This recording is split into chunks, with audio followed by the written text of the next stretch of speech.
Dixieland all, and he brings it to you. Creature features, and all creatures, and all creatures. And the creature gonna get you tonight. You better not turn out your bedroom light. He'll grab your head and give it such a bite. You may even die, just from a fright. You ain't nothing gonna be, baby. You ain't nothing gonna be alright. 'Cause the creature gonna get you, baby. Gonna get you tonight.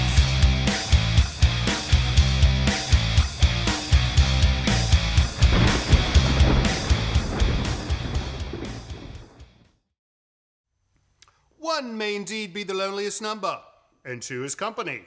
But good things come in threes. Actually, bad things come in threes. I beg to differ, old bean.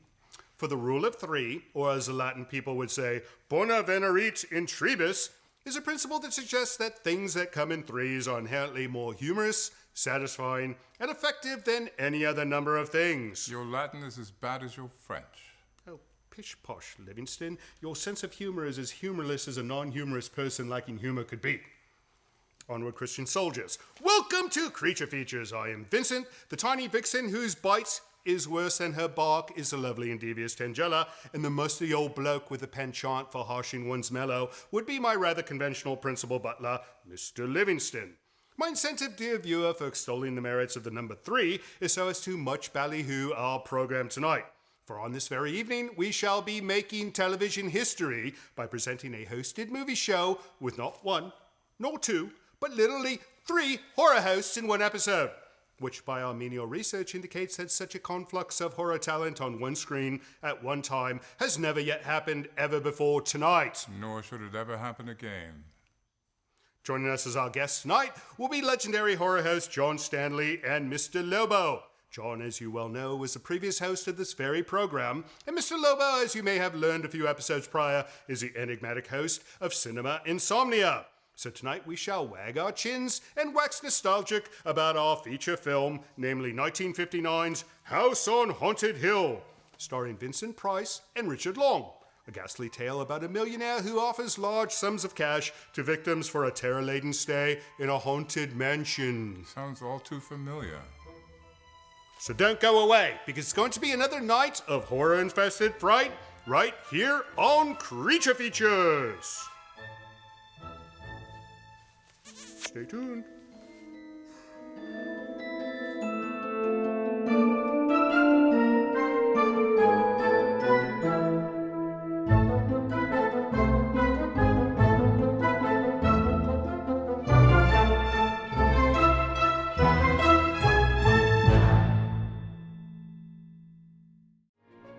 Portions of this program are brought to you by Micromat, making products that keep your Macintosh running at its best. This is your Mac. It's a good Mac. It does those things you like, the music that you love, and most importantly, the work that you do. Sadly though, sometimes it does this. Or this. Or this. But before you do this, try Tech-Tool Pro, your one-stop fix-it tool to locate the source of this so that this still remains your things that you love, music that you enjoy, and important work that you do machine. Tech-Tool Pro, the most advanced Macintosh repair utility ever. Some moms travel miles for a present, but Cash's mom traveled the country for her child's life. To St. Jude. Yep. Cash was diagnosed in California with a rare cancer. St. Jude Children's Research Hospital tailored a special treatment just for him. Our research helps save kids everywhere. Want to do lunch? Well, someone is feeling a lot better. Go to stjude.org or shop wherever you see the St. Jude logo.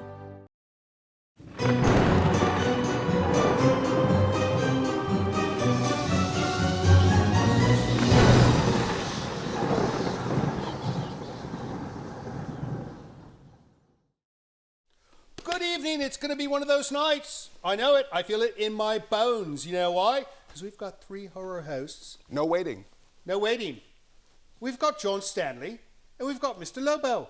I've never seen you both at the same place. You know, I always thought you were like the same person wearing different costumes. Really? Right. We yeah. look that much alike? No, you just have the same level of talent. The same intellectual level is what you're describing. Right. Yeah, that level is down here somewhere. No. Yeah. Lobo, doesn't that better describe it? These men are legends, absolute legends. In our own minds. No, perhaps. in all our minds. So we're doing 3 horror hosts tonight. We're going to watch House on Haunted Hill. We're going to speak about that in a moment. But Vincent Price could be our 4th. Vincent Price, the 4th, he could have been, but he's dead. So we won, basically. We get to do it. We're here. So, by the John, way, this is my 5th show with you. I thought you'd like to know. have we done it 5 times already? Wow. And one time you weren't here. I sneaked you filled in twice. I sneaked in when no one was looking. No, we invited you. We invited you. He's a Mr. better Lobo's a sneak than different I am. story, however. We had him on several weeks past, and he was out of focus. I was out of focus. How did that happen? He still is. Look. No, he's in focus. We checked. We double-checked this time. Well, what happened last time was you angered Tangela slightly, and she came and she tweaked your camera.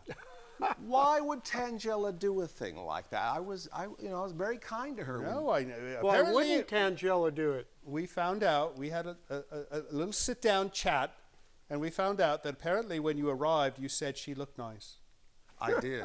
I guess that was a big mistake. Well, she doesn't like that compliment very much. She likes to look brutal and serious, right? She likes things like, oh, you look devious today. Oh, you look I'll practice that. Right. You look devious Well, she today, knows now Tangela. we've coached. Absolutely You look evil. so devious. She's up on the staircase listening, so Well, it's not going to work anymore. You're going to have to come up with something new. I'll try to All come right. up with something. House on Let's go up Haunted to the Hill. staircase. Have you lads seen this film? Absolutely, several About times. 25,000 times. I think this yes. will be my 3rd. So I'm not as... I'm going to let you all do the trivia. And I'm just going to say, oh, I like the part where this happened. I like the house, the Ennis House, which is a Frank Lloyd Wright home in what part of Los Angeles is that, John, where the Frank Lloyd Wright house is? I've never been there, so I'm not sure. But in Los Angeles, they have this beautiful home built by Frank Lloyd Wright called the Ennis House. Right. And that is the exterior of the haunted house, Right. which has these very modern kind of Art Deco blocks. It looks like a Frank Lloyd Wright thing. It is a Frank Lloyd Wright thing. Well, he doesn't build haunted houses. The He Victorians. built this one, but it's Victorian on the inside and Art Deco on the outside. Which makes absolutely no sense. All right, we're going to bicker about this and other things, right? As Yes. we go along, but I think we should start the film, right? The ghosts are Okay, and I waiting. want to tell you about my meeting with Bill Castle. I want to hear everything, all the details. All right, here we go. House on Haunted Hill. It's spooky. Stay with us.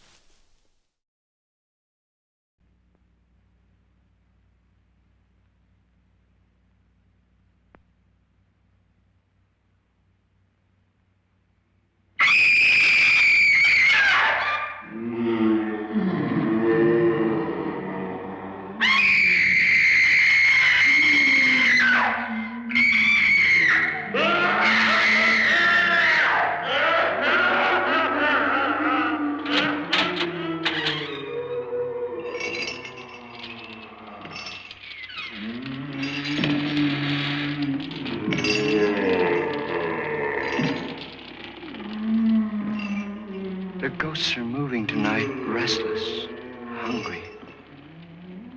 May I introduce myself? I'm Watson Pritchard. In just a minute, I'll show you the only really haunted house in the world. Since it was built a century ago, 7 people, including my brother, have been murdered in it. Since then, I've owned the house. I've only spent one night there, and when they found me in the morning, I was almost dead.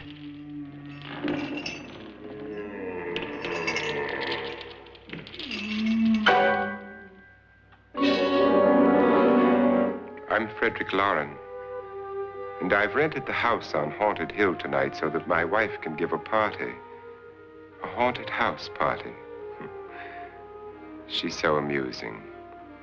There'll be food and drink and ghosts, and perhaps even a few murders.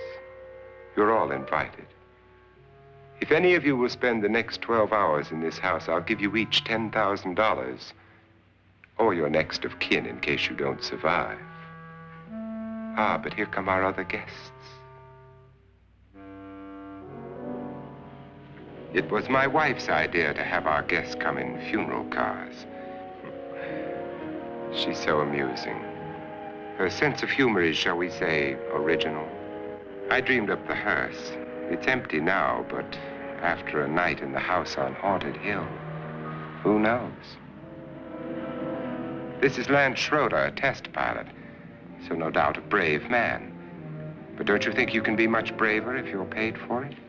And I happen to know that Lance needs the $10,000 I'll give him, if he's brave enough to stay all night. This is Ruth Bridges. You've no doubt read her column in the newspapers. She says her reason for coming to the party is to write a feature article on ghosts. She's also desperate for money, gambles. You've already met Watson Pritchard, a man living in mortal fear of a house, and yet he is risking his life to spend another night here. I wonder why.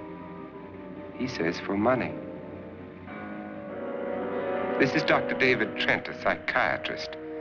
He claims that my ghost will help his work on hysteria. But don't you see a little touch of greed there, around the mouth and eyes? This is Nora Manning. I picked her from the thousands of people who work for me because she needed the $10,000 more than most. Supports her whole family. Isn't she pretty? The party's starting now, and you have until midnight to find the house on Haunted Hill.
Well, where is everybody? It isn't a very warm welcome, is it? Only the ghosts in this house are glad we're here. Are we all strangers to each other? Don't you two know each other? I'm afraid I don't even know your name. I'm Nora Manning. Lance Schroeder. Is Frederick Lauren a friend of yours? I've heard of him, but I've never met him. I work for one of his companies, but I've never seen him. I've never met the man either. Just a phone call. Do you know him? No. Well, then you're the only one of us who does. I don't know him. All the details about running the house were done by mail.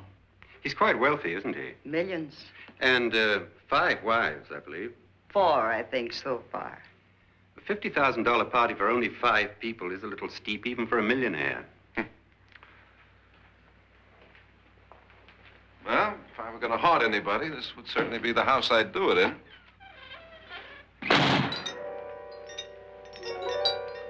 Who closed the door?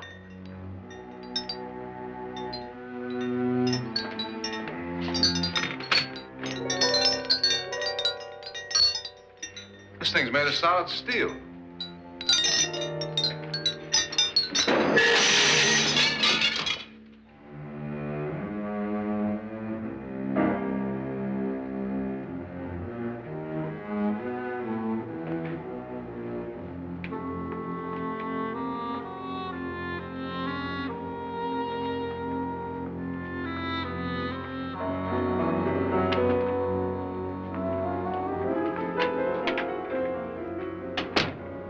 Annabelle, our guests are here, unfortunately still alive. Is your face on yet? Dust and dirt everywhere, and the water barely trickles. Couldn't you have had the place cleaned? Atmosphere, darling. You know how ghosts are. They never tidy up. And that's a very fetching outfit, but hardly suitable for a party. I'm not going to the party. The spend-the-night ghost party was your idea, remember? Since it's going to cost me $50,000, I want you to have fun. The party was my idea until you invited all the guests. Why all these strangers? Why none of our friends? Friends? Do we have any friends? No, your jealousy took care of that. I had a reason for inviting each guest. I wanted kind of a cross-section. From psychiatrist to typist, and from drunk to jet pilot. They share one thing. They all need money. Now let's see if they're brave enough to earn it. And you call this a party? Could be. Why do you always do that? It spoils the champagne. It might explode. Never does. Would you guarantee that? That isn't funny, Frederick. Make a good headline. Playboy kills wife with champagne cork. Will you join me? No, thank you. Just a sip might improve your humor.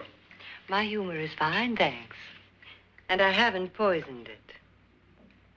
It's always good to know that.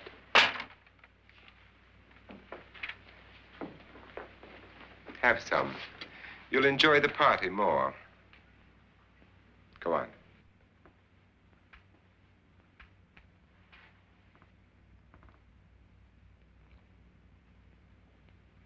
Your trust is so touching. And I'm not going to the party. Of all my wives, you're the least agreeable. But still alive. Would you go away for $1 million and tax-free?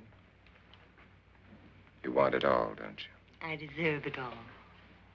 Your jealousy isn't tax-free, and your possessiveness is maddening. If ever a man had grounds for divorce, But can't prove them. the time will come. You'll slip up one of these days, Think so? if I live long enough. You remember the fun we had when you poisoned me? Something you ate, the doctor said. Yes, arsenic on the rocks. Annabelle, you'd do it again if you thought you could get away with it, wouldn't you? Darling, what makes you think that? Something about you. I hear that hanging is very uncomfortable, in case you get any more ideas. Don't let the ghosts and the ghouls disturb you, darling. Darling, the only ghoul in the house is you. And don't sit up all night thinking of ways to get rid of me. It makes wrinkles.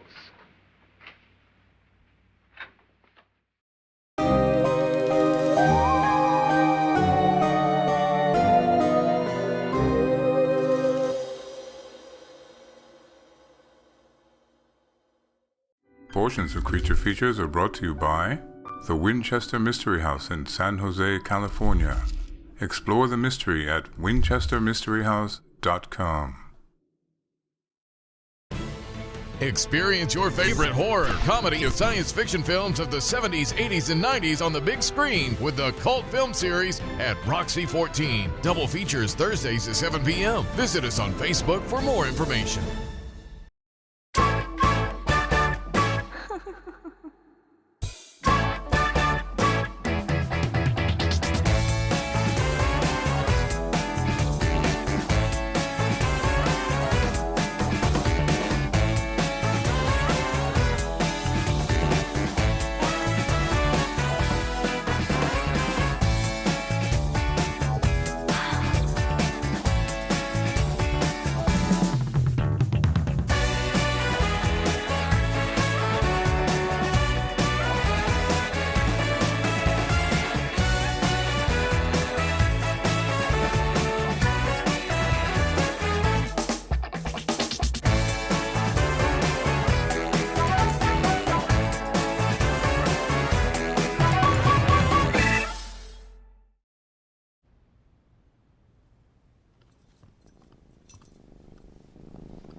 There's a shelter pet who wants to meet you. Meet one today. Visit theshelterpetproject.org.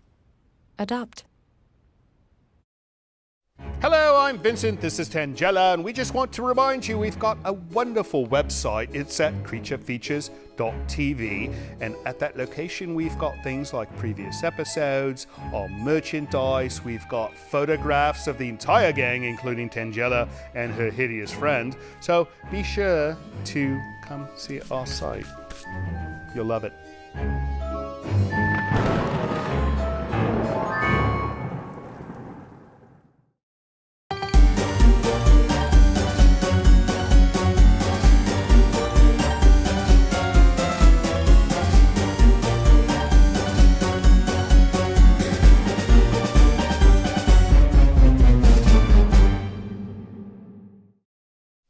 Welcome back to Creature Features. You know, we were chatting during the film about this monetary sum. Oh, yeah, absolutely. Vincent Price is going to pay us $1,000 to watch this. Right, $10,000 to watch this movie. No, but you were doing the math to calculate Yes. what that would have been in today's Yes, money. $10,000 in today's 19 or 2000 blah, blah, blah money would be $100,000 today. $100,000. That's right. For one night stay. One night stay. You know, They charge you that much to stay in the Beverly Hilton, you know. That's interesting. I don't know if I'd stay in Super 8 again for that much money. Super 8. Yeah. You know, I always wondered about Super 8 and Motel 6. Is it like 7% more to stay at Super 8? It used to be that it was $6 a night, which I think is where the Motel 6 came from. Right. And then Super 8, I think they just made dirty movies in those hotels. Oh.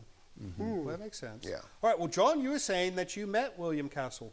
Yes, back in 1964. He had a beautiful little bungalow located behind the main studio at Universal. Right. Sort of up on a hill. Right. And he loved to talk about his forthcoming movie, whatever he had just finished.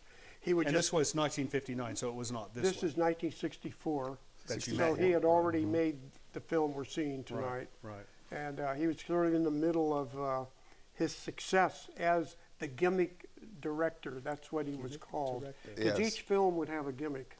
Tonight's film had the Emergo. Maybe I don't want to give it away. We won't, but it's called Emergo. It involves a skeleton. I think Mr. Lobo's been influenced by this a bit because he seems to have a lot of similar visuals with I his do, show. yeah, a lot of gimmicks. We do live shows with nurses in attendance, or we'll have an ambulance parked out front, Like or naughty nurses? we have a little certificate where you hold the theater harmless if you go insane watching the movie. And the glasses, the Bloodo-Vision, which I wore on your program, and the Planto-Vision. All those are kind of an homage to the Castle style of ballyhoo and the theaters, which was to compete with television. A lot of it was trying to compete with television to get people off their bottoms and back in the cinema. Exactly. And how it all started, he and his wife went to see Fantastique, which is a French horror thriller. Right. And he noticed outside the theater, all of the people waiting to get in were either teenagers or young adults, young man, young woman out on a date. And so after he'd seen the film, he suddenly realized, there is a market for horror films, this younger audience, and that's what convinced him to make a film called Macabre.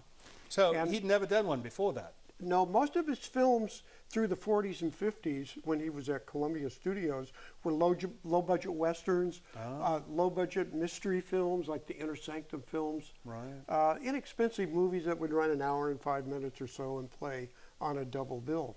Well, this was to change his future forever, and that first film, Macabre, he called it Macabre, he made a deal with Lloyd's of London that if you came to see the film and died while it was being projected, your family would be given $1,000 for your burial. From shock.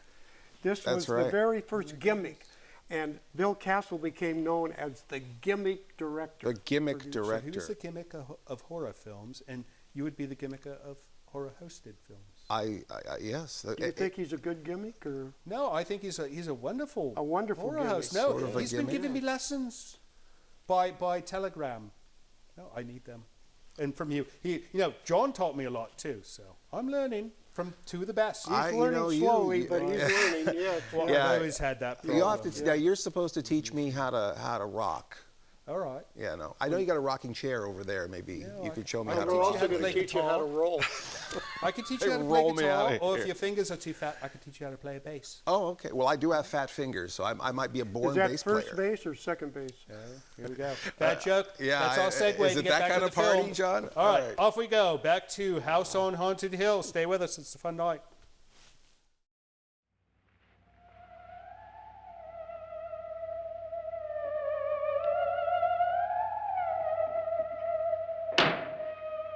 This is what she used on my brother and her sister. Hacked them to pieces. We found parts of the bodies all over the house, in places you wouldn't think. The funny thing is the heads have never been found. Hands and feet and things like that. But no heads.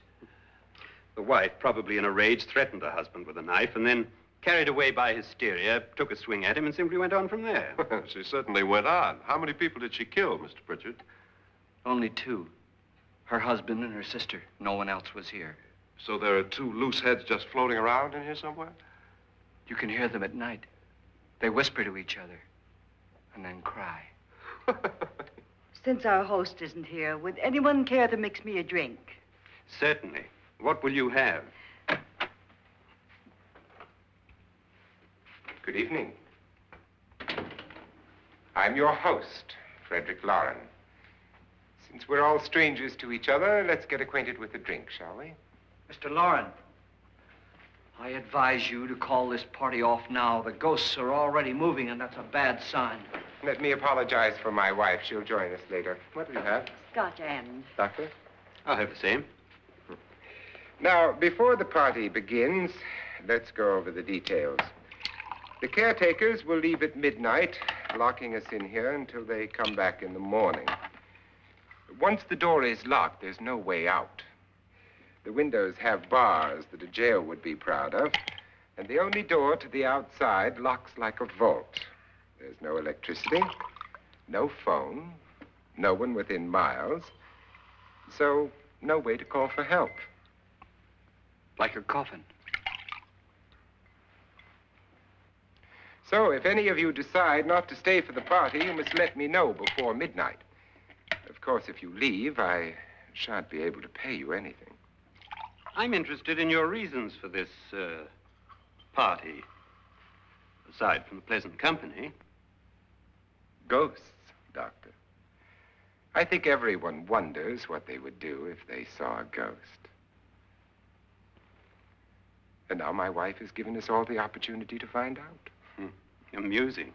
Ghosts, etc., being only creations of hysteria, your party should be a success. Well, Pritchard here promises us genuine ghosts. 7 now. Maybe more before morning. That's cheerful. 4 men have been murdered in this house. And 3 women. You planned your party very well, Mr. Lauren. 4 of us are men, 3 are women. A ghost for everybody. Well, Pritchard, why don't you take us on a tour through the house and let's see what happens, huh?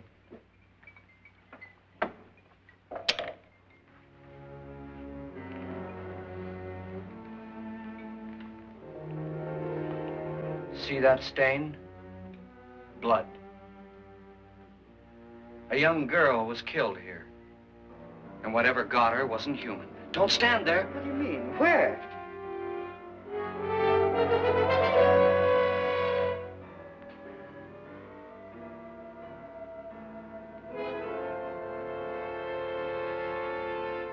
It's too late. They've marked you. Ridiculous. The roof probably leaks. Oh, that must be what it is. Who would want to haunt me? I would say any self-respecting male ghost. I hope it doesn't come back. Well, Mr. Pritchard, you're the life of the party. He hasn't even started yet. Wasn't there a man who threw his wife into a wine vat or something? That was in the cellar. There's been a murder almost every place in this house.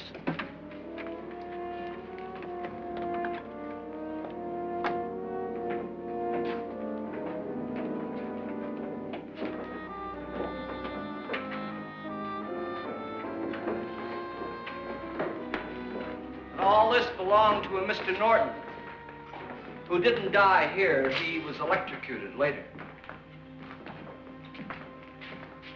Mr. Norton did a good deal of experimenting with wines, but his wife didn't think it was any good. So he filled the vat with acid and threw her in. She was supposed to stay down, but the bones came up. It's a funny thing, but none of the murders here were just ordinary. Just shooting or stabbing. They've all been sort of wild, violent, and different. Look out! God, she didn't fall in. You mean there's still acid in there?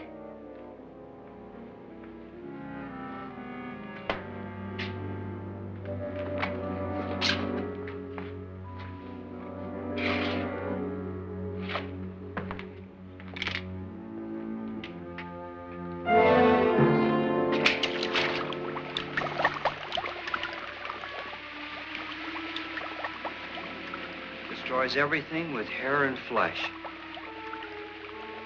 Just leaves the bones.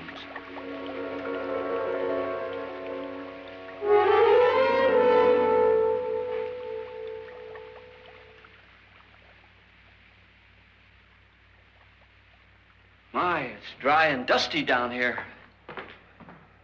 Well, there's a cure for that upstairs. Come on.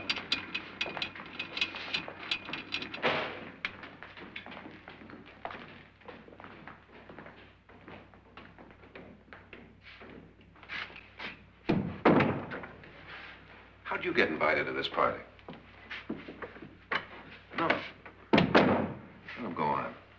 I mean, what'd he tell you? Mr. Lawrence said everybody'd get $10,000. But he didn't say anything about being locked in. No. He just made a deal with me on the phone, but nothing about having to stay. Aren't you going to stay? If I don't, I lose $10,000. I'm going to stay, too. $10,000. Yeah. You believe in ghosts? I don't know. Well, I agree with what that doc says. You can spook yourself. I've done it in planes. Seen things that weren't really there. Or were they? What are you going to do with your $10,000?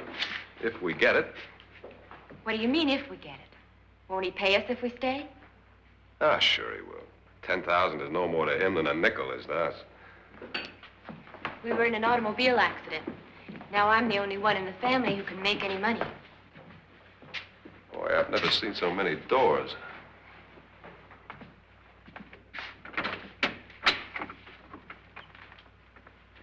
Closet.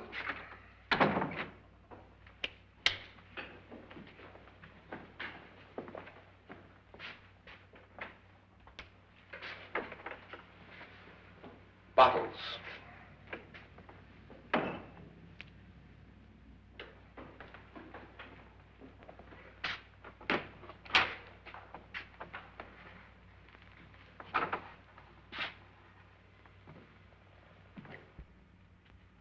Does it go anywhere? Lance! Lance!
I mean? Please, come on. Did she say Lance is gone? Gone where?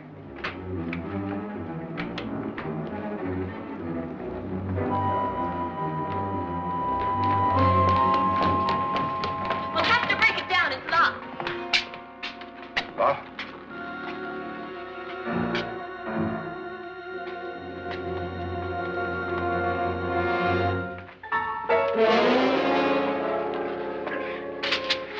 You all right? Nothing that money won't cure. I must have bumped my head. And the only way you could bump your head in here is to run head on into the wall. You didn't do that, did you? Let's get a bandage on that.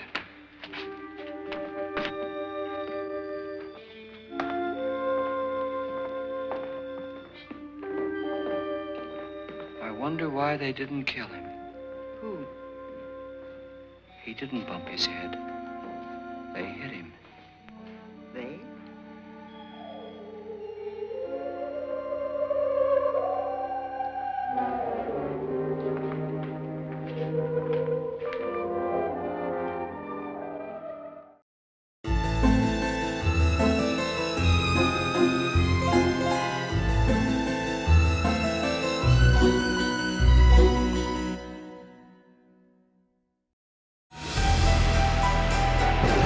This portion of Creature Features is brought to you by CreatureFeatureStore.com, the official merchandiser of Creature Feature accessories.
You sure you don't want some? It's chamomile. Listen, you are extremely terrifying. Just the scariest undead subhuman thing on TV, and I really mean that. But I am worried that you could give my kids nightmares if they see you, so I'm gonna have to block you. So that's it. Oh, and tell the zombies they're blocked too. This is Livingston, and you're watching Creature Features. Not now. Stay tuned.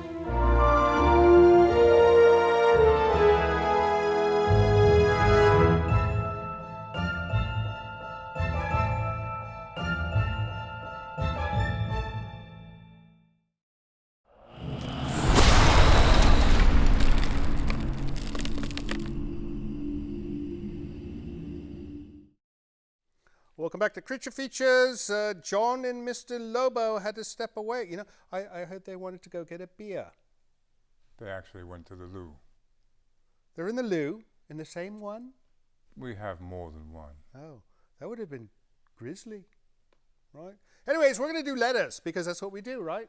Indeed. We have to do letters. If we don't read letters that we receive, then it would be bad. Oh, this first one's good. How are you, Tangela? You good? You liking the film? She always likes Vincent Price films. All right, our first letter is from Jody Wendling.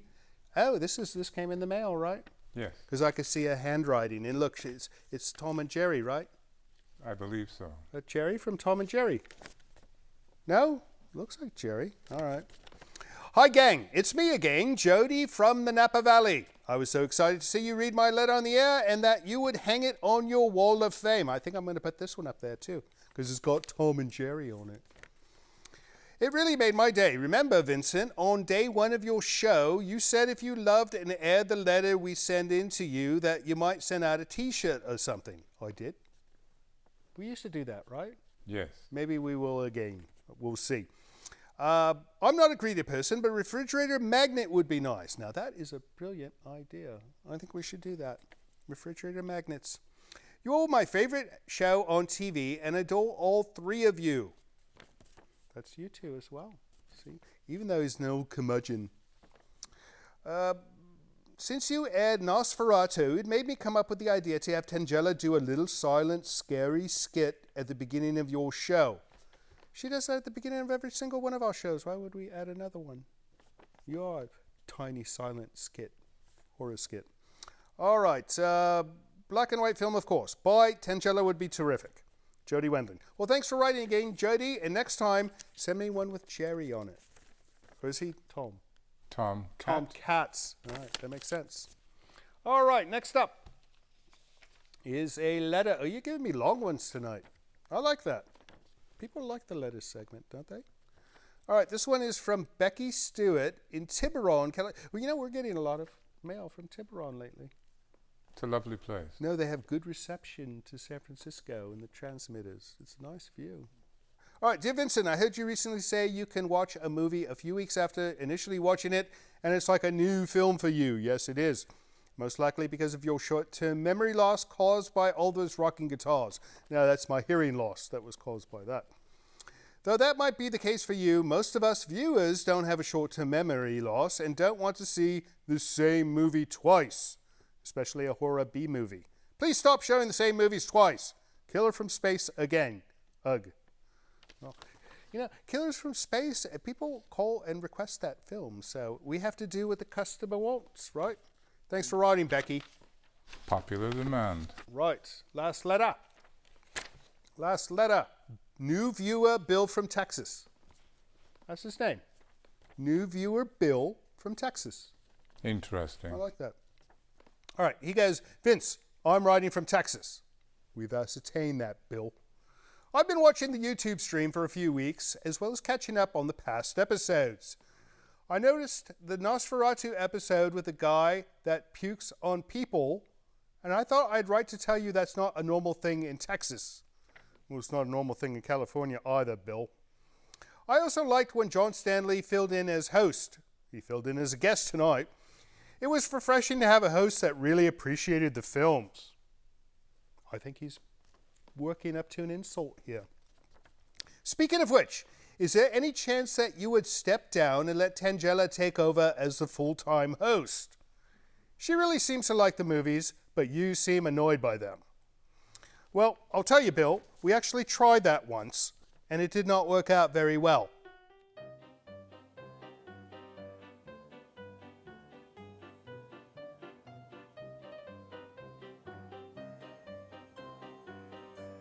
What do you want us to talk about my last movie?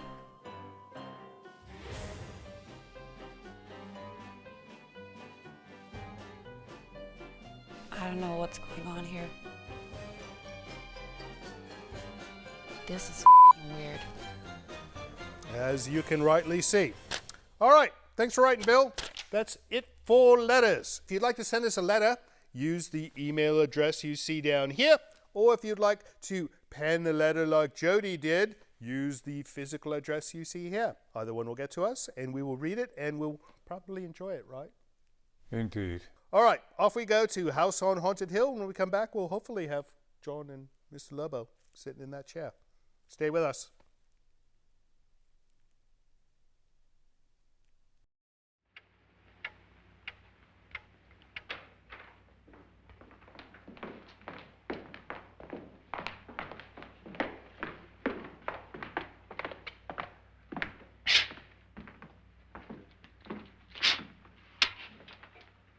Someone or something was in here when I came in. But where? And if the door was locked, how did it get out? What you saw might have been a ghost, Nora, but what was in here with me was no ghost. I don't know. I was so scared. Does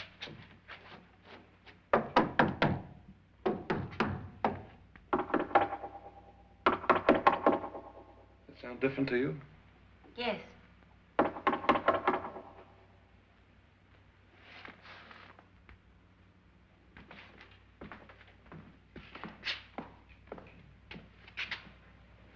Three, 6, 9, 12.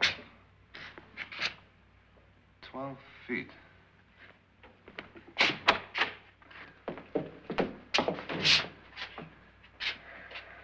Three, 6. Now, I'm going to knock on the other wall. When you hear me, you knock on this wall.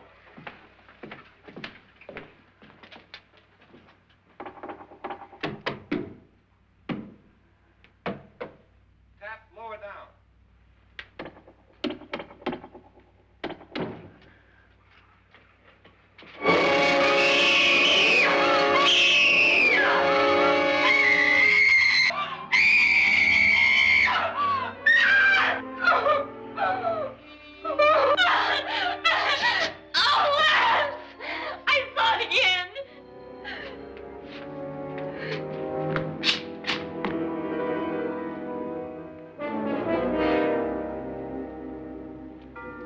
Where'd it come from? From in here.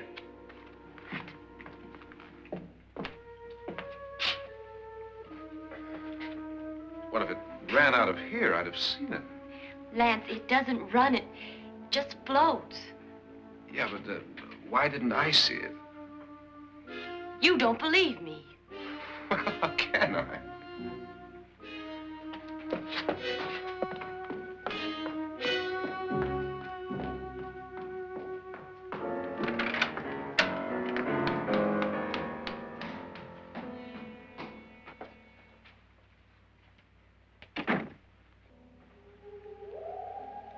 I'm Annabelle Lauren. You must be Miss Manning. I realize this is a very unusual and I'm afraid very dull party. Wouldn't you like to freshen up?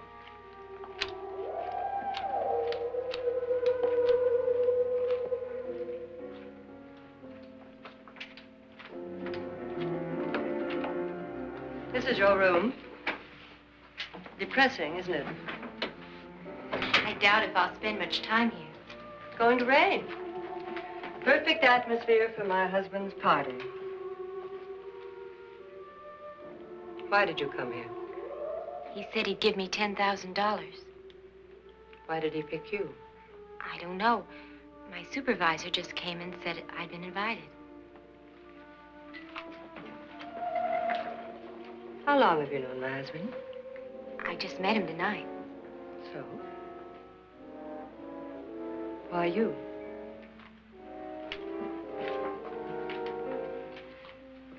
What were you doing wandering around by yourself? Well, I was in the cellar with Lance, Mr. Schroeder, and I just left, that's all. Don't do it again. Don't go anywhere in this house by yourself. Now fix your face and I'll come by for you in a few minutes. But You're in danger. We all are. But who? I hope for your sake you never find out.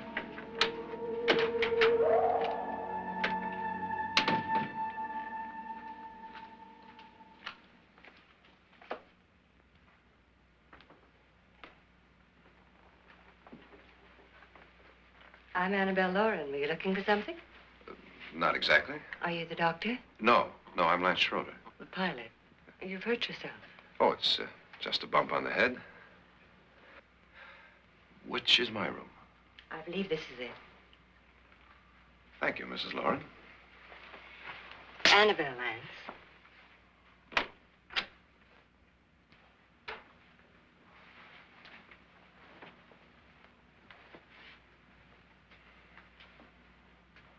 You were with the young girl in the cellar. Why was she so upset?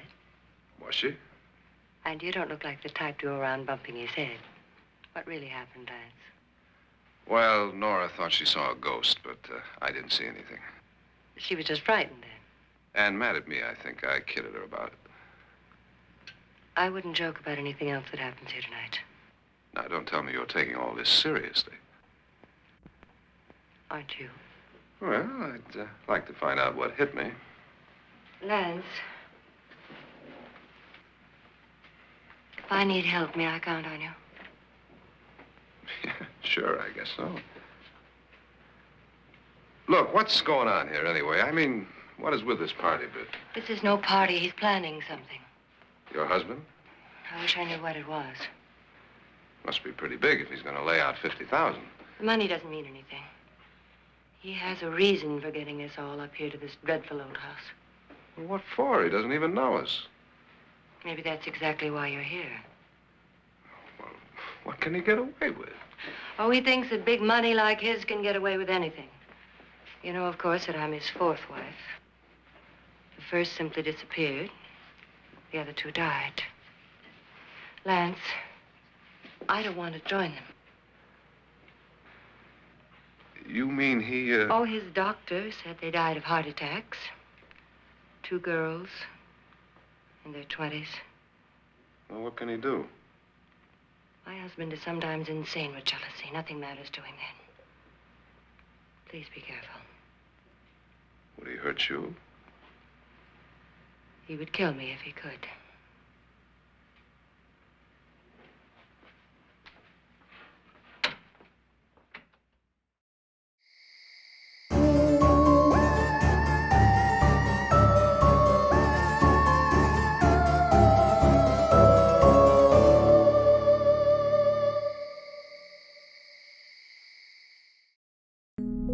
Hairstyling for the show was provided by Restoration Hair in Santa Rosa.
You know, fellow horror hosts, Mr. Stanley and Mr. Lobo, the wife of this protagonist is not very nice for a woman named Annabelle. You would expect her to be a doll. Annabelle is a very doll-like name. And very, you know, I've known 3 Annabelles my entire life, and they've all been quite sweet. This one is not.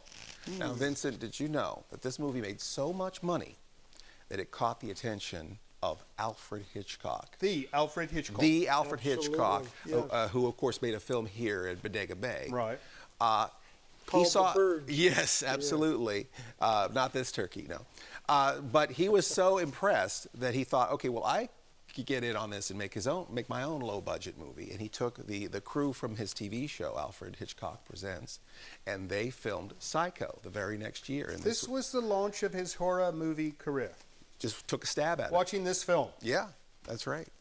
That's preposterous. I mean, it's not a bad film, but it's not a wonderful film. It's just misunderstood. Oh, you should As trademark most horror that. films are. I should before someone else does. Right. That could be an issue. All right, so you said you met Vincent Price himself, the man. Twice. On the Hollywood Squares. You were like I was number between Paul Lynde and Waylon Flowers and Madame. And John Stanley. I had just started doing creature features, and he came to appear with the San Francisco Symphony reading excerpts from Shakespeare. With a symphony? So I got a hold of him on the phone, and I said, would you please come on my creature feature show? He says, no, I don't want to be associated with that. I said, well, what if we met for lunch and I'm a reporter from the Chronicle? He says, oh, that would be fine, and I'll write about the symphony the and press so on. card. So we got together, and for some reason he had reached a point in his career he did not any longer want to be identified with all of those horror films that he had made up to Hence that time. the Shakespearean. He tried to say, I'm a serious actor, I'm taking on much more complicated roles these days. Now, the second time he was on Hollywood Squares. The second time I met him in 1986, he came to KPIX television to make an appearance there because he was a host of the British crime series Mystery. Yes, he was the host. Excellent And show. now suddenly, when I showed up as a reporter, he wanted to talk about all those wonderful horror movies he had made. He had reached a whole new level in After his career. Thriller, I think he was a little more open to the idea. Now he wanted to talk about all those great horror films he had done. I'm surprised he did not want to discuss the Zodiac Killer. Oh. Right. You know, they've never caught the Zodiac Killer. Well, that's because they need to make some more horror films about it first. Maybe. Maybe Tangela's the Zodiac Killer. Oh, no. Tangela? She's deadly. Tangela, where are you? She's lethal. Lethal. All right, shall we get back to this film? All right, off we go. Back to House on Haunted Hill. It gets better, I think. I hope.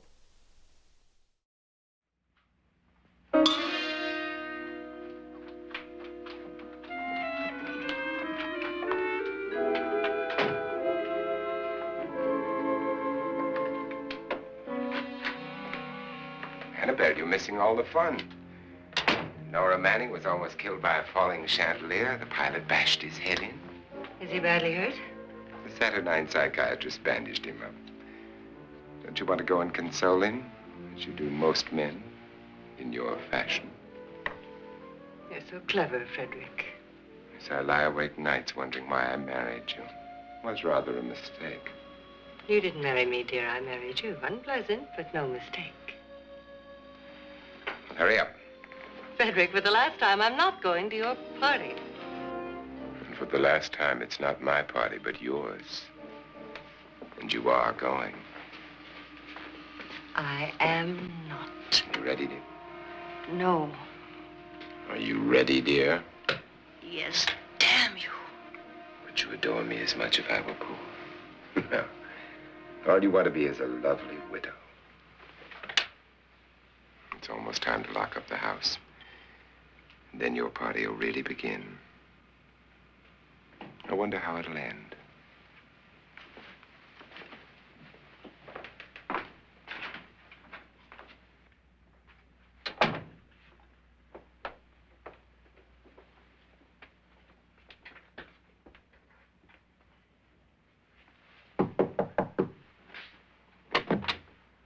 It's close to midnight, Lance. Okay. I'll be down in a minute.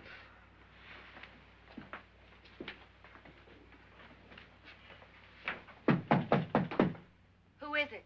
Your host, my dear. It's almost midnight, Nora. We're all going to get together down in the living room. All right, Mr. Lloyd. I'll be right down.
with us before he kills you.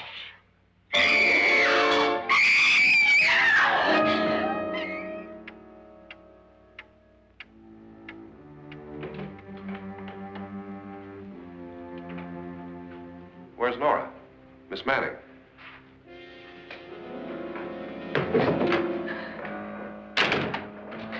I don't want to stay here. Nora, what happened?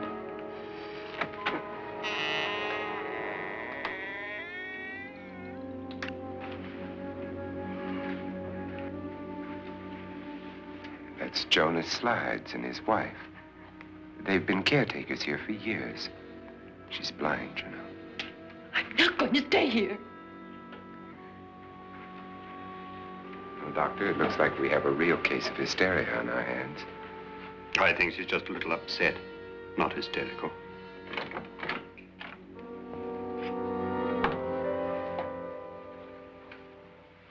Good evening. Hello, my dear. This is my wife. These are our guests. Ruth Bridges, Dr. Trent. You know Watson Pritchard, of course. Nora Manning, and this is Lance Schroeder.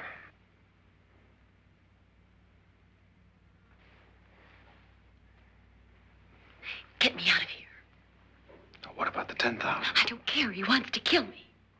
Who wants to kill you? Mr. Lawrence. May I have your attention, please? I think you all remember the bargain we made about staying all night. $10,000 apiece. If any of you don't survive, $50,000 will be divided amongst the rest of you. If I should die, you will be paid by my estate. When the door is locked from the outside by the caretakers, we'll all be forced to stay in this house until morning. If any of you decide not to stay, you must leave with the caretakers now. You won't have a chance to change your minds later, because there'll be no way to get out. I don't want to stay. Wait.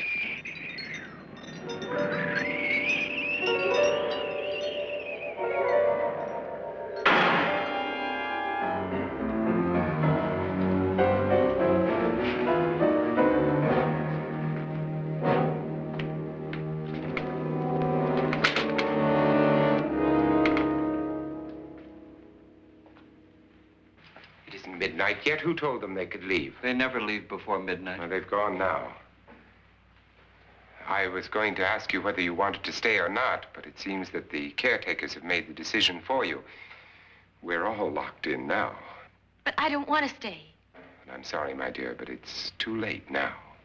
Darling, haven't you had enough of the silly game? Get some cars up here for these people and let them go home. But pay them first. This is your party, remember? In spite of my wife's faith in my ability to do the impossible, we will all have to stay in this house until 8 o'clock in the morning. But we have some party favors for you in these little coffins. This is my wife's idea. I must say, I think it's rather dangerous. I suppose you all know how to use one of these things, but in case you don't, you just press down on this lever with your thumb and then pull the trigger. You see, they're loaded. These are no good against the dead, only the living. Doctor? Lance? Nora? Go ahead, take it.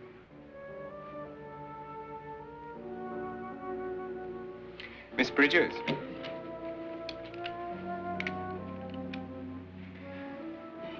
And here's yours, dear. I don't need it. It was your idea. Who knows, you may want to use it on me before this night is over. Throw these guns away. They won't do you any good. I agree with Pritchard on that point, although not for the same reason. Dr. Trent, don't you approve of our little party favors? Suppose Nora had had a gun when she mistook the blind woman for a ghost. I don't think anyone else is going to walk around in total darkness. Oh, I'm sure we're not going to go running around the house shooting each other, aren't you? Who knows? Fear makes people do amazing things.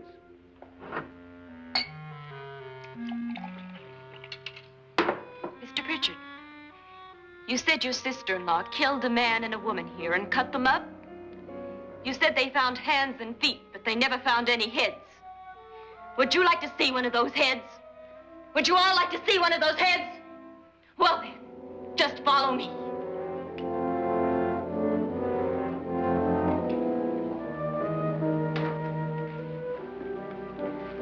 Darling, I really don't need this.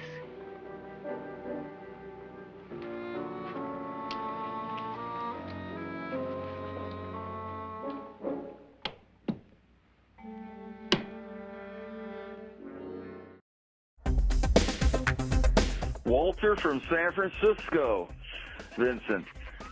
I live among the creature features of the night. I haven't got the will to try and fight. And I love the creatures of our scary dreams. And I like watching all you fiends in our nightmare dreams.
Shopping at Disguise the Limit is a party, and we're inviting you to join the fun.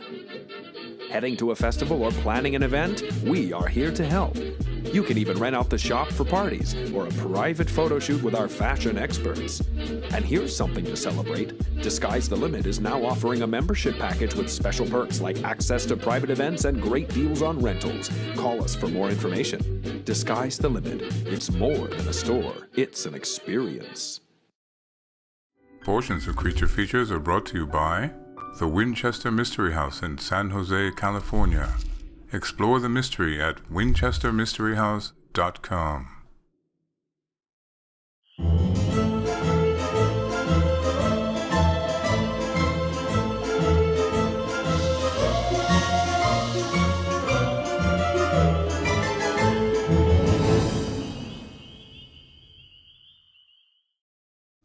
This is an absolutely fascinating book, John. Step right up. I'm going to scare the pants off America. It's the autobiography by William Castle. Bill Castle, yes. And this was given to you by him. His agent sent it to me. His agent. Yeah. And this is not complete. I No. could see typos and these are just copies of the proofs.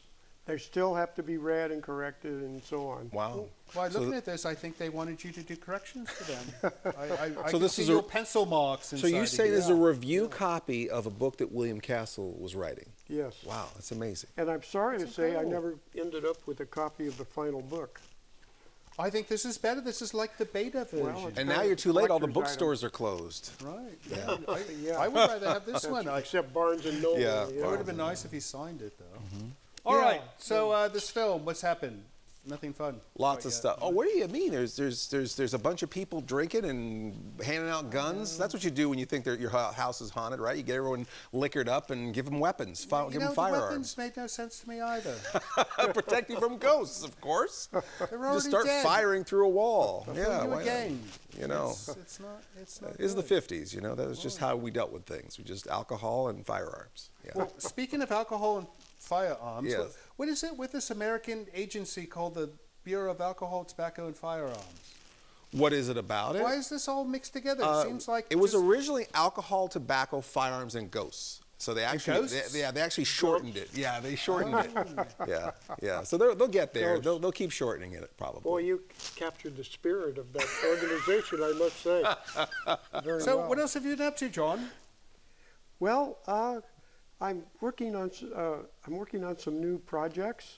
Right. I have a book called The Scariest I've been working on. I don't want to give it away yet. No, we don't want you to give it away either. And I have the beginnings of a second, a follow-up to my first book. I was a TV horror host. There were so many interviews and other stories that I never got to tell. Love that book. I thought I would do a sequel, and so I'm beginning to just work on that. So, are you ever actually going to retire, is what I'm wondering, because you've been writing since you were like 5 years old, right? Well, it's like riding a bike. 7.5. Writing a bike. I like that. You know, we should call him Mr. Punno. Mr. Punno. I almost said Porno. We got 3 that horror would not have hosts. been right. You know, there's Mr. Punno. We got all the puns you need tonight. I think he should have a stand-up routine. I never sit for that. No, Mr. Lobo, have you considered that? No, it's too much. Stand-up comedy is one of those things where it's like, here's this guy, he's really funny, he's going to tell you 10 jokes, you're a comedian. Right. That's too much. Like, it's an artificial environment. How can humor live in a place like that? Right. I like the thing is, you know, here I am, we're going to show you a scary movie, and then when you're not looking, wham, with a joke. Hey, that was a great one-liner. No, that's the best explanation I've ever heard to define a horror host ever. I mean, if you think about it, right? It's they're always we funny. serve schlock in humor. That's all we do. Very few of them are scary. Most horror hosts, like Elvira, who happened to say on the Larry King show that tonight's movie was her favorite film. This film? Yes.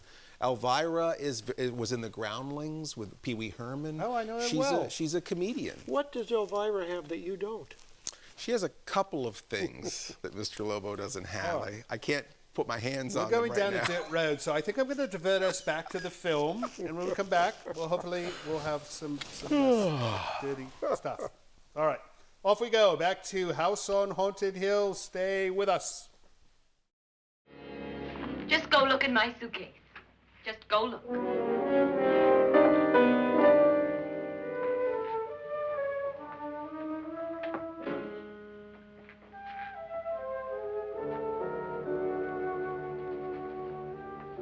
But it was in there. A woman's head.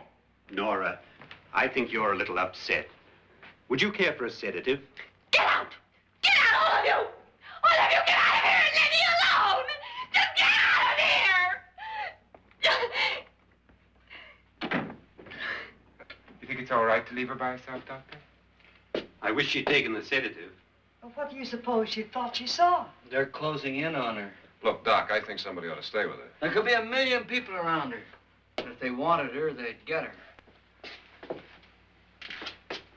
What if he's right? He's too drunk to know what he's talking about. I wonder. I'll join you in a minute. Do you think it would do any good if you went in and talked to her? Well, do you think there really was a head in her suitcase? I don't know. A thing like that would put me right over the edge.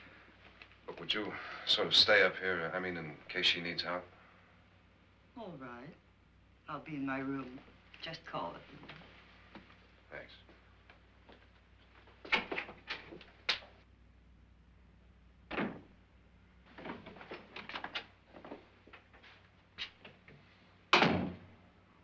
Are you sure there are only 7 people in this house? Positive, except for the ghosts. I don't believe in ghosts, nor in frightening women. In Nora's case, it's gone far enough. Perhaps too far. What do you suggest we do about it, Doctor? Don't frighten her anymore.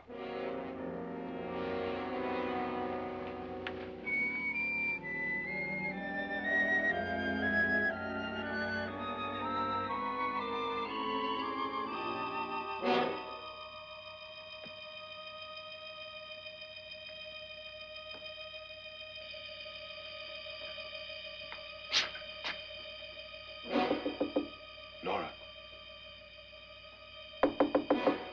Nora?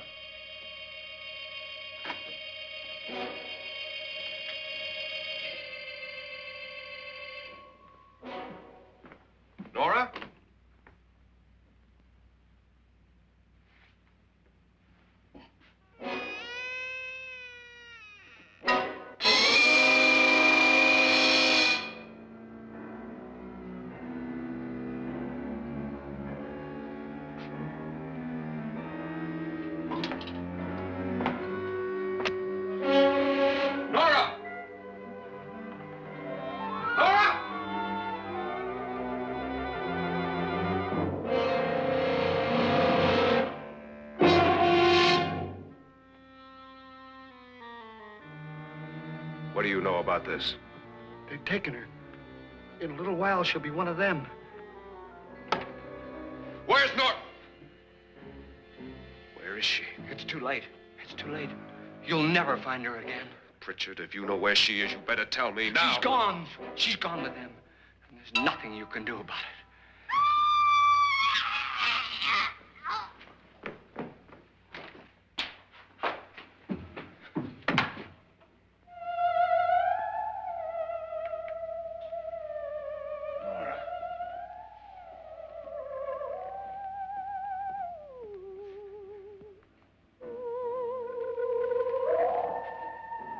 Let her down.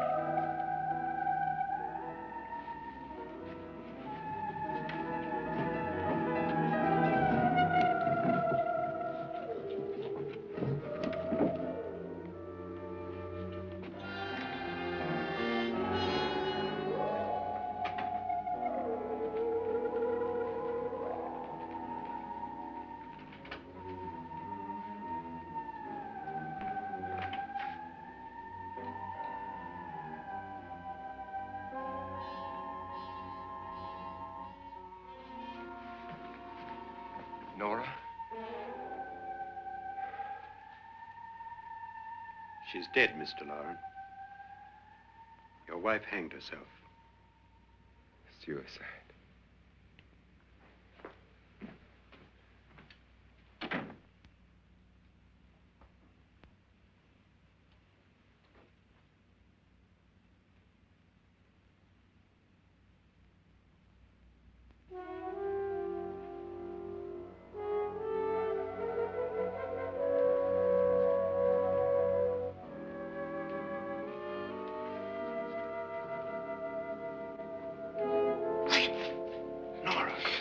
Hide me. Please hide me. What's the matter? Hide me.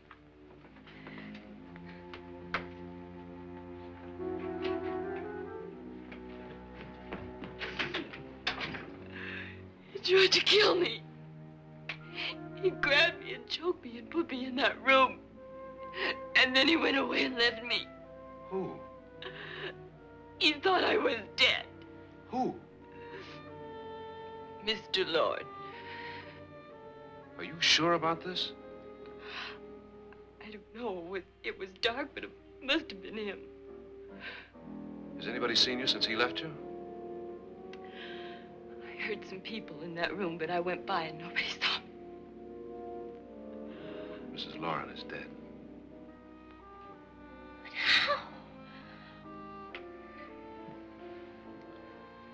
Lauren said she committed suicide, but I think somebody killed her.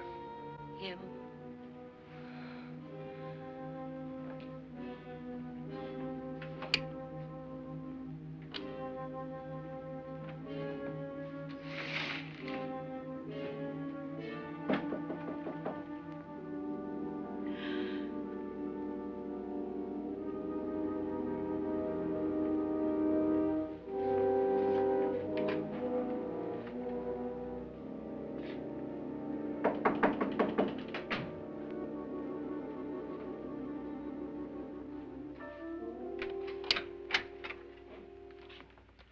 I'm sure you've come to the same conclusion I have. Yeah, I think so. Well, let's all have a meeting, discuss what to do. The living room? Okay, in a minute.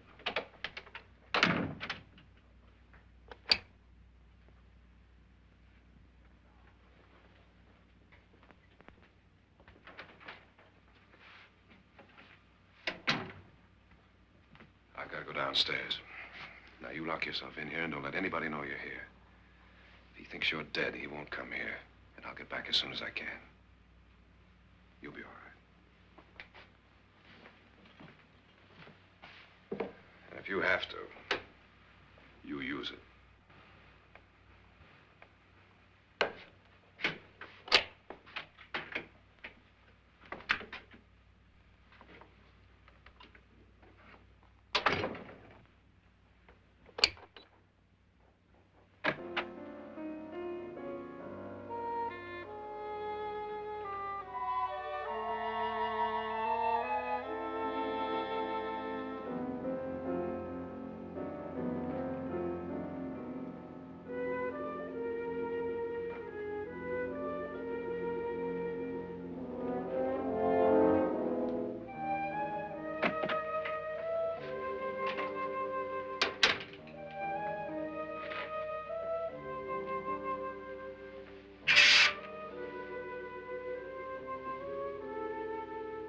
So beautiful. So greedy. So cold.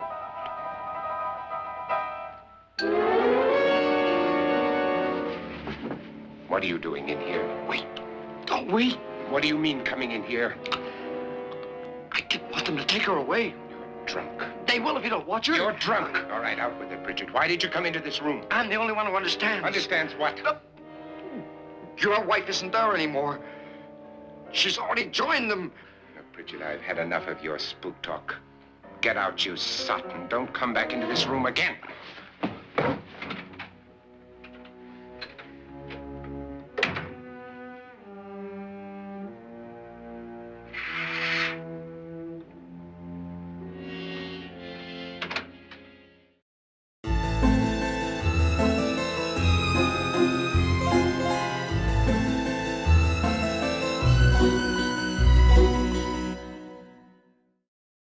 This is your Mac. It's a good Mac. It does those things you like, the music that you love, and most importantly, the work that you do. Sadly though, sometimes it does this. Or this. Or this. But before you do this, try TechTool Pro, your one-stop fix-it tool to locate the source of this so that this still remains your things that you love, music that you enjoy, and important work that you do machine. TechTool Pro, the most advanced Macintosh repair utility ever.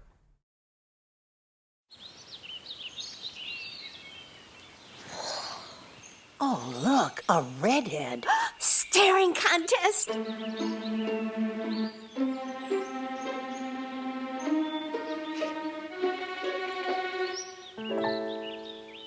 You still got it. I know. Come alive with the forest. The dad was cute. You were looking right at us. Visit discovertheforest.org to find a forest near you.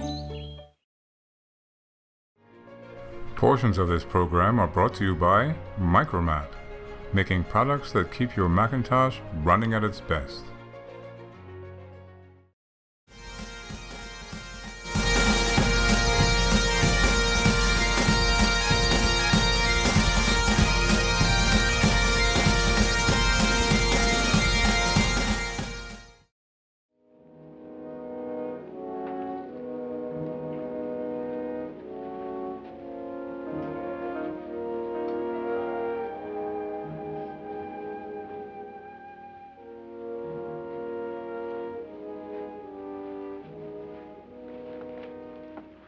What's the use of saying goodnight?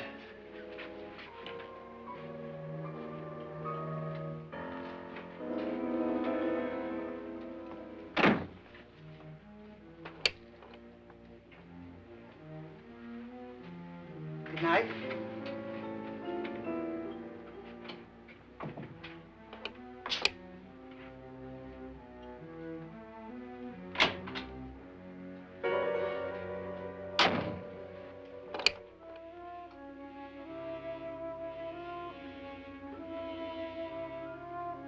Good night, Doctor.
Nora,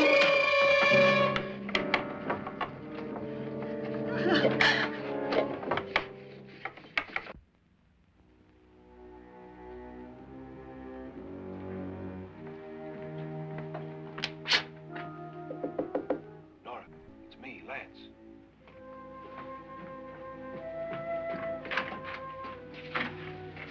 You okay? They've all gone to their rooms and locked themselves in. Lance, I've been thinking. It was so dark down there. Maybe it wasn't Mr. Lorne. It was him, all right.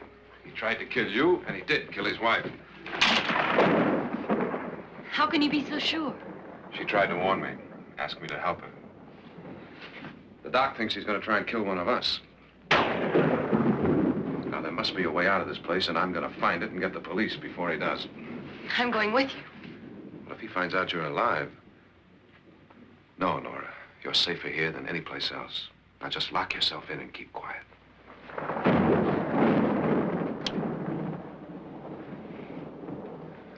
If I find a way out, I'll come back and get you.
Experience your favorite horror, comedy, and science fiction films of the 70s, 80s, and 90s on the big screen with the Cult Film Series at Roxy 14. Double features Thursdays at 7 p.m. Visit us on Facebook for more information.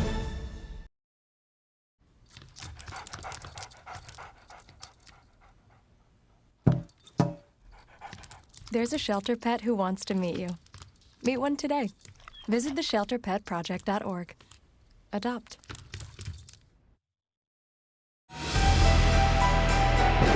This portion of Creature Features is brought to you by CreatureFeatureStore.com, the official merchandiser of Creature Feature accessories.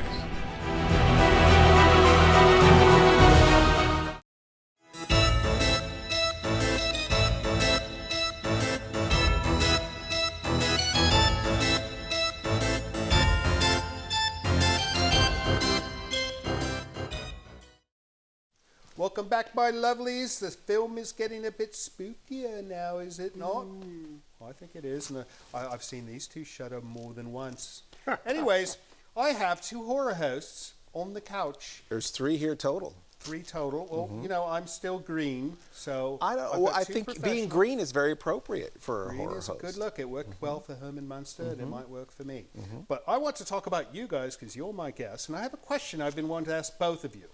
Right, you've both been doing this forever, right?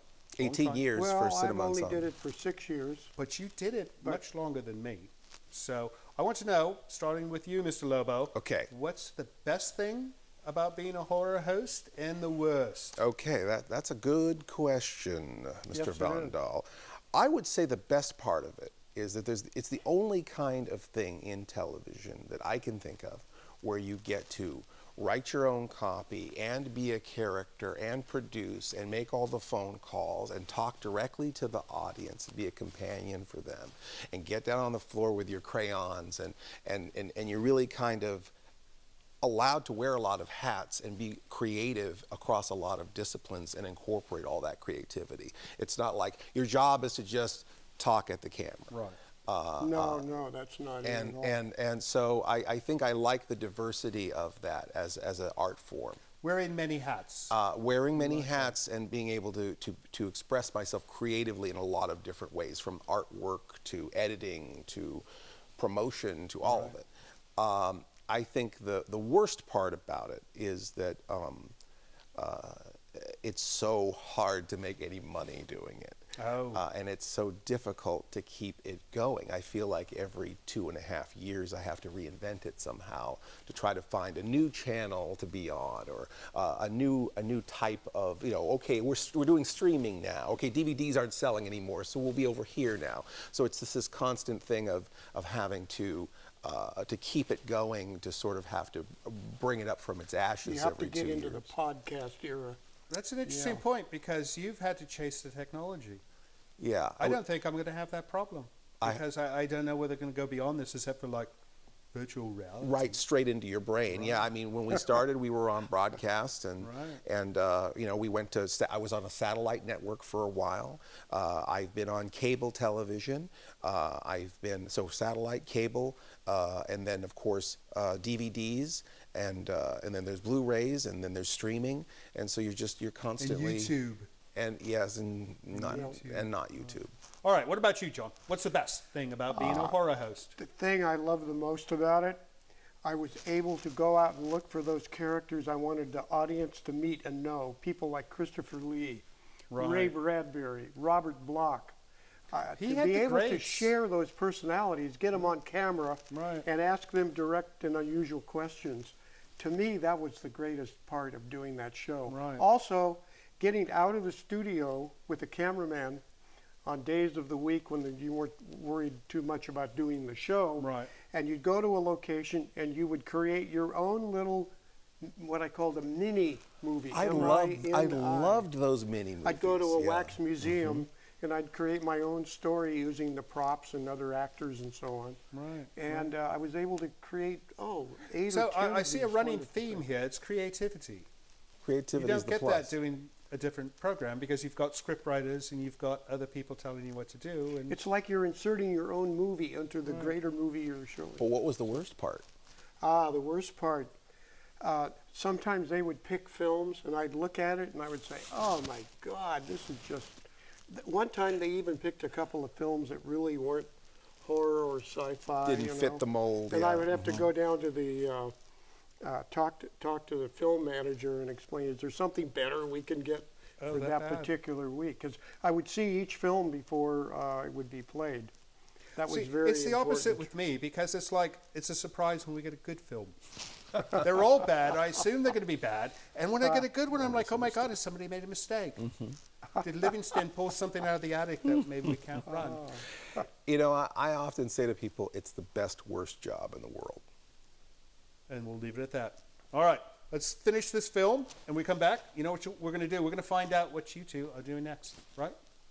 Right. Can't wait. All right, off we go. Back to House on Haunted Hill. Stay with us.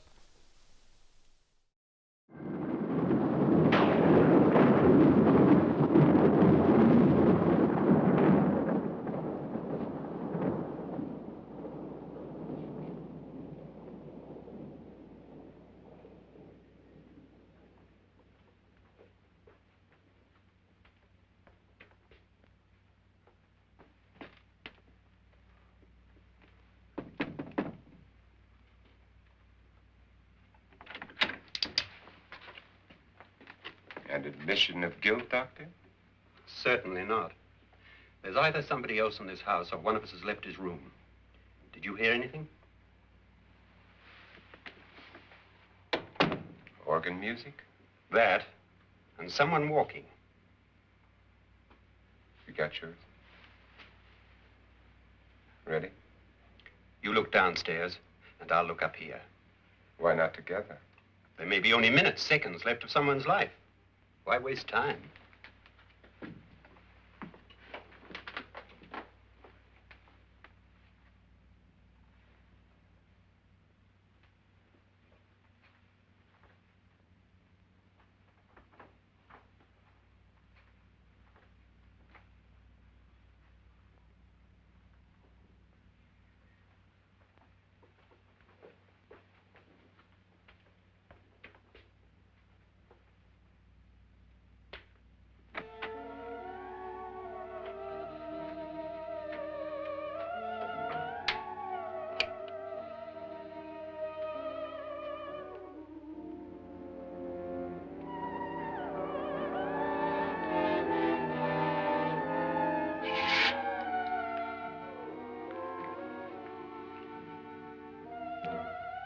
It's almost over, darling. Every detail was perfect.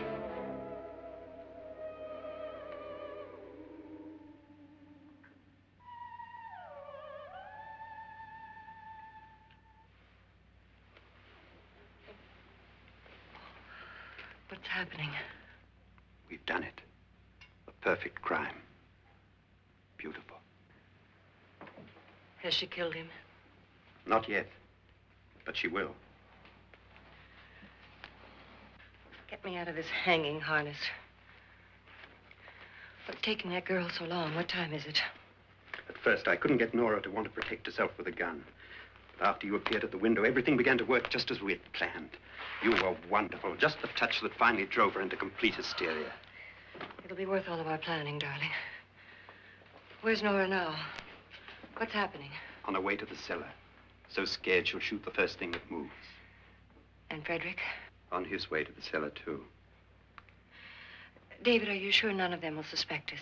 Of what? An hysterical girl accidentally shoots somebody?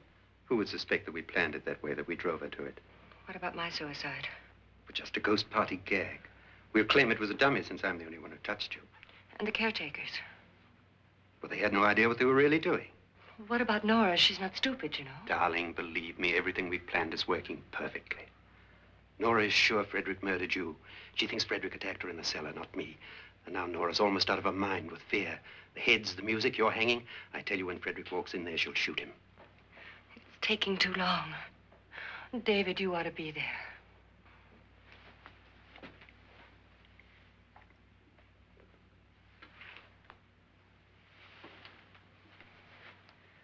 When you hear the shot, come down to the cellar.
show is provided by Restoration Hair in Santa Rosa.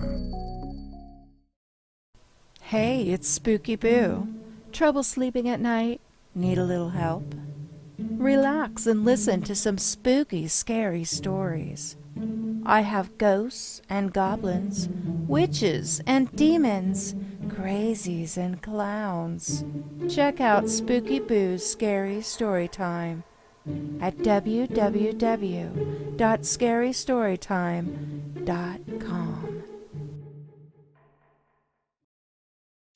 A single ember from a wildfire can travel over a mile. You can't control where it will land, only what happens before it does. Visit fireadapted.org to learn how to protect your community from wildfires.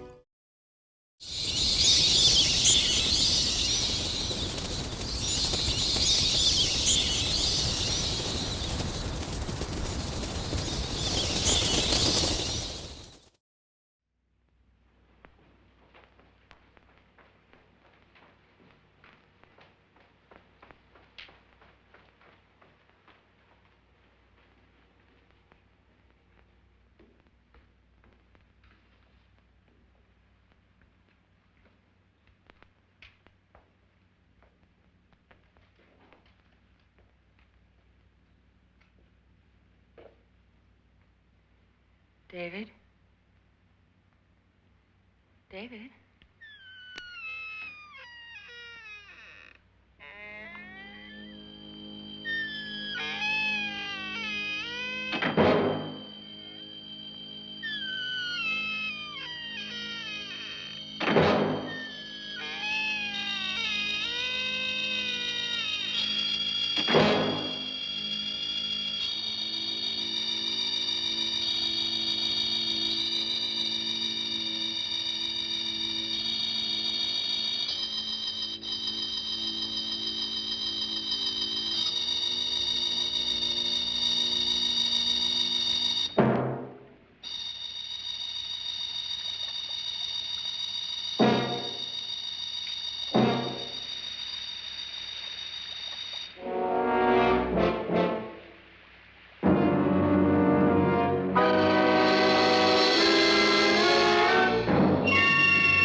At last you've got it all. Everything I have. Even my life.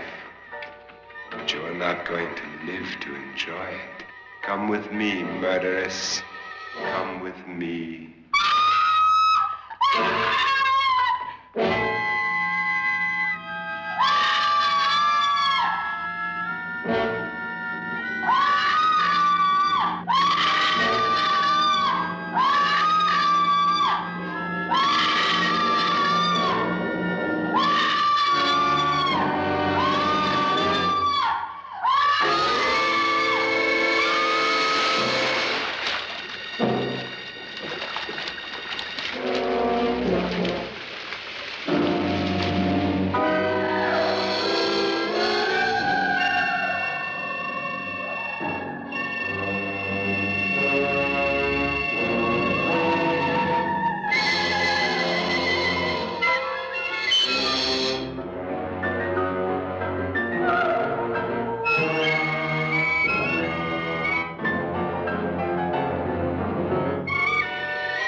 You two planned was indeed perfect.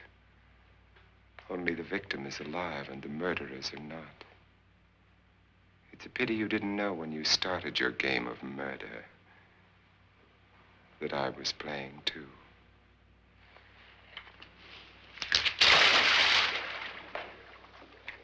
There must be some way to get in here. It's right along here somewhere. Lance!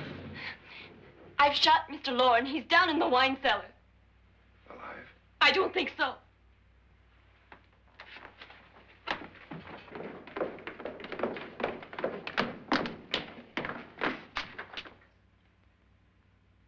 It's him. He's alive.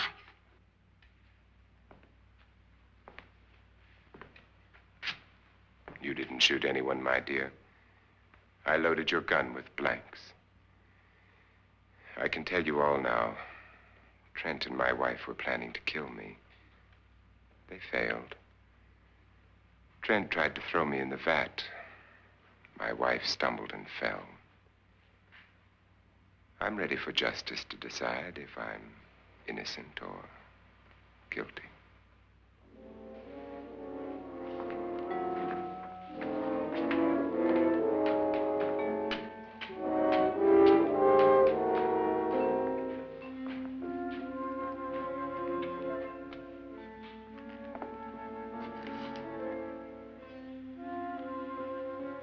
Now there are 9.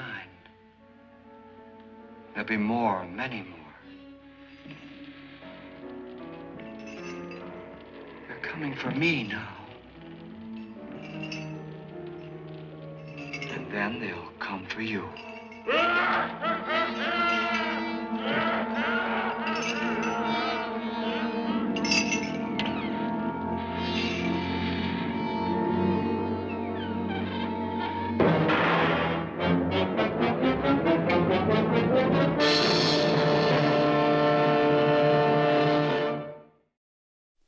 And that brings the skeleton down on House on Haunted Hill. Tangella, what's your opinion?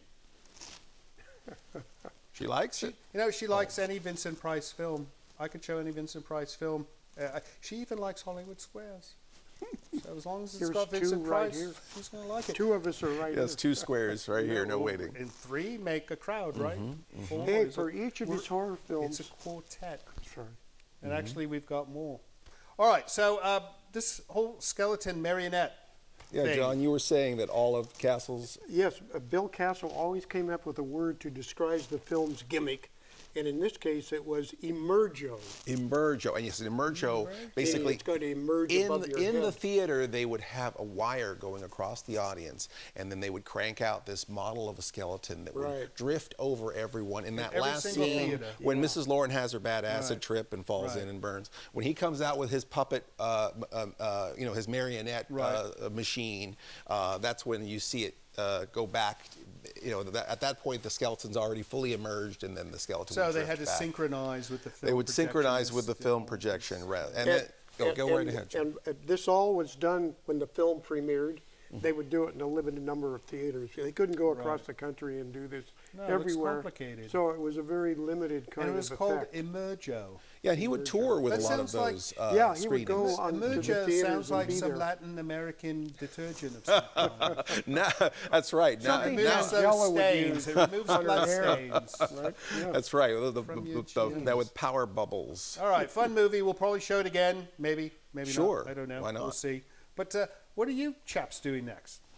Well, I'm working on a book that involves the scariest pictures I can find from horror movies. Right. Yeah. Like the photos. And I would also like to do a follow-up to my first book. I was a TV horror host. He will never stop. He's like the Terminator of science fiction. He is. He's a dynamo. And I'll start with this guy right here. The Terminator. He's a wealth of knowledge. This is not an act that he does. He knows all these things. Oh yeah, he has encyclopedic knowledge right here. Absolutely. I am. We've been doing Cinema and Sign for 18 years now, and I think that pool of public domain movies is getting a little shallow. Right. And so this year, we are starting production on a Mr. Lobo movie, where we're going to have an adventure front to back. Mr. Lobo movie. Yeah. I've been looking at all the Ernest movies and the Pee Wee movies, and I thought, that's a good inspiration. that can't be too hard. I think I could take a stab at it. What's the title of your project? The title of the movie is going to be Mr. Lobo, I Was a Middle-Aged Werewolf. Oh my goodness. That's perfect. And in this story, Mr. Lobo, he used to be a werewolf back in college, and he's a recovered werewolf. He's got a 20-year chip. And because he's going into this midlife crisis, he's worried that he's going to start becoming a werewolf again, and that's the premise. It's funny, I have a plan for a film myself. John, you're going to have a movie too? I was an old fart werewolf. Oh, you were an old fart werewolf? Yeah. That's too close to mine, John. You can How be about old fart vampire? That's better. Okay. And then we could have old fart werewolf. I'll take it on the wing. Okay. All right? Yeah. Then we could have old fart werewolf versus middle-aged vampire. We could do like double bill. I think the film should begin in a rest home. Right? We could do a double bill. Vampire. Yes. And then he. I don't know. I'm not a screenwriter, so I think it's better left to professionals like you two than for me to. I'm sure the whole audience is resting right now at this point. They're sleeping by now. You know. Well, that's wonderful. So you're both busy. I think I think I need to go on holiday. She's been bugging me to go to Hawaii. Hawaii? You guys would burn to a cinder. That sunlight would destroy you. No, she likes the volcanoes. Oh, yeah? She wants to go right up to the edge. Oh, she loves the volcanoes, right? No. Yeah. I suppose she does like heat, but she likes the ocean as well. Well, it's been hot. This past summer was pretty hot. Quite. Yeah. All right, well, that's it. You guys were absolutely wonderful. We should do this again. Thank you for the invitation. Thank you for trudging all the way up the hill. Great to see you again. It's Mr. great Lobo. to see you, John. Always. Absolutely, always. pal. One of my favorite people in the whole world. Friends. As soon as you raise the money for that film, let me know. Okay. All you can have a guest shot in it. Thank you again, gentlemen. And as far as you guys are concerned, thank you so much for staying up and watching these two and me and her and Livingston do our thing. It's in this. It's so nice to have somebody watching the show now and then. We'll be back next week with another guest, another movie, and some other trouble that she's likely going to cause. Have a wonderful weekend. So, John and Mr. Lobo, you two have been doing this type of work for a long time. And I'm just wondering, do you think anytime soon I'll be close to your level? No. Nope.